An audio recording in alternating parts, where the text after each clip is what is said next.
Party जिंदाबाद, जिंदाबाद जिंदाबाद, एमआईएम पार्टी जिंदाबाद। जिंदाबाद जिंदाबाद। फतेहपुर के दंगाइयों को जेल में डालो, जेल में डालो, फतेहपुर के दंगाइयों को जेल में डालो, जेल में डालो। बैरिस्टर असदुद्दीन अवैसी जिंदाबाद, जिंदाबाद जिंदाबाद, हाजी शौकत साहब जिंदाबाद, जिंदाबाद। जय हिंद। स्वागत है आप सभी दर्शकों का। आज देख रहे हैं हमारे पीछे एआईएमआईएम के जो कार्यकर्ता हैं, इसमें कुछ अपॉइंटेड लोग भी हैं जो जिलाध्यक्ष से आप पूछेंगे, बात करेंगे इनसे। जो असदुद्दीन ओवैसी जी की पार्टी है, तो यहाँ ये लोग उस जो मकबरा गिराया गया है फतेहपुर में, उसका विरोध करने के लिए जिला अधिकारी कार्यालय प्रयागराज के सामने ये लोग आए हुए हैं। देख सकते हैं कुछ वकील साहब लोग भी हैं और कुछ महिला कार्यकर्ता एमआईएम के। तो ये बताइए आप लोग, मैडम क्या नाम है आपका? गुड़िया। तो ये बताइए क्या मांग कर रहे हैं आप लोग, किस लिए झंडा लेकर आए हैं? हम लोग इसलिए झंडा लेके आए हैं कि हमारा जो फतेहपुर के मकबरे को तोड़ा गया, हमको उसका इंसाफ चाहिए। मुस्लिम कंट्री पे बहुत ज्यादा जुल्म होते हैं और ये जुल्म अब बर्दाश्त के बाहर हो गए। तो ये मुस्लिम कंट्री थोड़ी है, मुस्लिम कंट्री में होती है मुस्लिम ओके, अच्छा, मुस्लिम लोगों पर। ओके, हाँ, मुस्लिम लोग जब हम हिंदुस्तानी हैं तो हमारा तो हक बनता है ना बोलने का। जहाँ दिल चाहता है वहाँ मस्जिद तोड़ देते हैं। मुसलमानों के लिए जाते बिल्डोजर चला देते हैं। जब बिल्डोजर क्यों उनके ऊपर नहीं चला, उनके ऊपर गोलियाँ क्यों नहीं? सिर्फ मुस्लिम के लिए यहाँ भेदभाव अब क्यों किया जा रहा? जब आजाद हमने हिंदुस्तान मिल के कराया है तो ये योगी मोदी क्यों भेदभाव करवा रहे हैं? आपस में जैसे भाईचारा हमारा बना है, बना रहने दे। राजनीतिक नहीं चले, ये राजनीतिक चली जा रही है हम लोगों के साथ।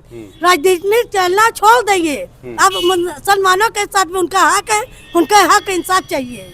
यानी आप कह रहे हैं कि भेदभाव मत करिए, भेदभाव मत करिए। ये भेदभाव हो रहा। जब मुस्लिम के ऊपर बिल्डोजर चलती है मकानों पे, तो हिंदू जास्ती करता है, तो उनके ऊपर क्यों भेदभाव नहीं हो रहा है? उनके साथ भी तो होना चाहिए, उनके घरों पे भी तो बिल्डोजर चलना चाहिए। जब यहाँ भाईचारा हमारा चल रहा है तो ये भाईचारे को हमारे हटा रहे हैं। अपने राजनीतिक से भाईचारा हम लोगों का तोड़ रहे, लेकिन हम लोगों मुस्लिम और हिंदू का भाईचारा बना हुआ है। भाईचारा हम हिंदू मुस्लिम का बना रहने दे, अपने राजनीतिक से तोड़ना नहीं चाहिए। चलिए, क्या नाम है सर आपका? मैं अली शेर खान, जिला अध्यक्ष गंगा पार प्रयागराज एमआईएम पार्टी से। अच्छा, आज जो फतेहपुर के मकबरे पर दंगाइयों ने जिस तरह से नंगा नाच नाचा है, हमारे देश के माहौल को खराब करने की कोशिश की है, आपसी भाईचारे को खत्म करने की कोशिश की है, उसी के सिलसिले में आज एमआईएम पार्टी जिला कार्यालय पर आकर माननीय राज्यपाल महोदय को ज्ञापन देने के लिए कि हम लोगों को ऊपर इस तरीके से जुल्म हो रहा है। आज कहीं सिकंदरा के ऊपर जो मकबरा है उसके ऊपर दंगाई चढ़कर जो है उन्होंने अश्लील हरकतें की हैं, उसके खिलाफ आज जो है यहाँ पर फतेहपुर में हमारे मकबरे को तोड़ा गया, जो 300-400 साल पहले का मकबरा है। हम लोग एमआईएम के लोग, ऑल इंडिया मजलिस इत्तेहादुल मुस्लिमीन के लोग, आदरणीय इस सूबे के मुख्यमंत्री आदरणीय योगी जी से और इस देश के प्रधानमंत्री आदरणीय श्री मोदी जी से ये कहना चाहते हैं, क्या हम लोग इस मुल्क के बासिंदे नहीं हैं जो हम लोगों को इस तरीके से जुल्म हो रहा है? आप देख भी रहे हैं कि बाखूबी हम लोगों के ऊपर बराबर जुल्म उठाया जा रहा है। आज हमारा कोई बच्चा जरा सी गलती करता है तो यहाँ का शासन प्रशासन तुरंत पैर में गोली मार देती है, लेकिन इस तरीके से हमारे जो है मकबरे को तोड़ा गया। शासन प्रशासन, वहाँ के डीएम साहब दूसरे उसके जिलाध्यक्ष के कान में कहते हैं, कुछ ना कुछ इशारा करते हैं, पुलिस जो उनके जो असलाह होते हैं उसको चुराती है। इस तरीके के काम दंगाई कर रहे हैं। मैं यही चाहता हूं कि योगी जी इंसाफ करें। योगी जी से बड़ी उम्मीदें हैं कि इंसाफ करें। हम मुसलमानों के साथ भी, हम भी इस मुल्क के बासिंदे हैं, हमने इस मुल्क के लिए कुर्बानियां दी हैं। जो है मोदी जी से भी यही कहना चाहते हैं। योगी जी से उम्मीद है कि योगी जी करेंगे? नहीं, योगी जी से क्या उम्मीद है? हाँ? योगी जी से हमें उम्मीद ही नहीं है। उम्मीद अगर होती तो खुलेआम उस मकबरे पे नंगा नाच हो रहा है। अब योगी जी से तो हम लोग उम्मीद लगाना छोड़ दिए भाई। आज 10 सालों में योगी जी ने हमें क्या दिया? किससे उम्मीद है? किससे उम्मीद? अब मुझे अपने बालिस्टर पे उम्मीद है, असदुद्दीन ओवैसी साहब पे उम्मीद है, केवल असदुद्दीन ओवैसी के ऊपर सरकार बनाओ। आज हमारे मुद्दे को समाजवादी पार्टी कहीं नहीं अब हमारे साथ खड़ी हो रही है। अच्छा। सबसे बड़ा मुझे अफसोस इस बात का है कि हम लोगों ने पूरे 90% लोगों ने समाजवादी पार्टी को वोट दिया है, लेकिन आज समाजवादी पार्टी जिस तरीके से हम लोगों के साथ इग्नोर कर रही है, तो हम चाहते हैं कि हमारे उत्तर प्रदेश के तमाम मुसलमान समाजवादी से मुंह भंग करे और समाजवादी को छोड़कर बैरिस्टर असदुद्दीन ओवैसी साहब के बैनर के तले आकर अपनी पार्टी को मजबूत करें। आपकी आवाज केवल बैरिस्टर असदुद्दीन ओवैसी साहब उठा रहे हैं। हम यही चाहेंगे कि हमारे इस प्रदेश के सारे मुसलमान एक झंडे एक बैनर के नीचे आ जाएं। हमें बड़ी उम्मीद है एमआईएम पार्टी से, एमआईएम पार्टी के प्रदेश अध्यक्ष हाजी शौकत साहब से बड़ी उम्मीद है, इसरार अहमद साहब से बड़ी उम्मीद है, इस देश के नेता, इस देश के जो है बैरिस्टर असदुद्दीन अवैसी साहब से कि वो मुसलमानों के साथ इंसाफ कर रहे हैं, दलितों के साथ जो है भी वो लड़ाई लड़ रहे हैं। दलित और मुसलमान मिलकर सारी लड़ाई जो है अवैसी साहब लड़ेंगे जो है। बोलते तो हो लेकिन आप लोग बोल रहे हो, फिर 4 वोट मिलती है, जमानत जब्त हो जाती है। ऐसा कुछ नहीं है। आज सुनिए, बिहार से देखिएगा, बिहार से कम हम 25 सीट जीत के आ रहे हैं। आज तमाम लोग, तमाम समाज के लोग हमारे पार्टी से जुट रहे हैं। कुछ भरोसा होगा उनको, कुछ समझ में आ रही होगी कि आज एमआईएम पार्टी मजबूत हो रही है। आज हमारे तमाम साथी जो है, हर बार तो बोलते हैं, हर बार बोलने से इस बोलने में बड़ा फर्क है। आज आप जो जीतता है आपका विधायक वो चला जाता है, नहीं जाएगा, कहीं नहीं जाएगा, आपने देखी है, आज कहीं नहीं जाएंगे। हमारे तरफ रुक करिए। आज सबसे ज्यादा अगर मैं खिलाफ हूँ, अगर यह मुसलमान खिलाफ है तो सिर्फ समाजवादी से।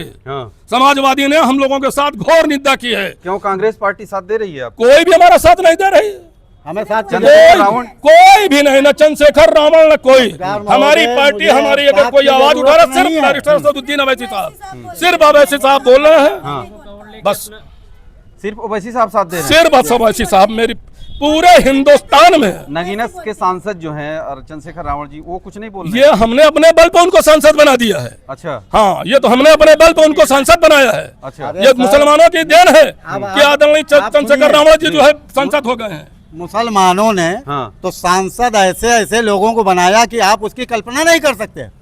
उसकी आप कल्पना नहीं कर सकते। लेकिन मिला क्या उनसे? कुछ नहीं मिला। यही तो मैं कह रहा हूँ कि आज मेरी क़यादत मुसलमानों को वजूद बचाने के लिए वाहिद एक बालिस्टर साहब हैं। अखिलेश यादव महानाकारा। मैं एकदम, हम लोग मुसलमान पूरा उसको सिरे से खारिज करते हैं। अब मैं आपसे ये कहना चाहता हूँ कि अगर आप हमसे सवाल का जवाब कर रहे हैं तो आप फतेहपुर में देखिए कि कितना दिन हुआ, 1 हफ्ते हुआ, 1 हफ्ते हुआ दंगे में। तो आपने हमसे सवाल किया कि योगी जी पे भरोसा है, योगी जी पे भरोसा मेरा उड़ गया।